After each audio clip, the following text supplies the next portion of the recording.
Hello, today we are going to learn about how to delete a snapshot. For that you just go to the navigation menu and then come down little bit, then go to the compute engine. 1 second. Compute engine, then go to snapshot. Click on this. Then it will open all the snapshots, list of snapshot. You just click here and then we have option called delete snapshot. Yes, delete this.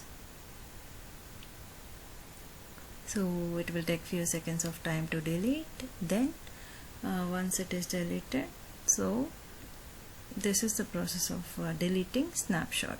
I hope you understood well. If you understood well about this video, please do like and share, subscribe to my channel. Thank you so much. We successfully deleted a snapshot.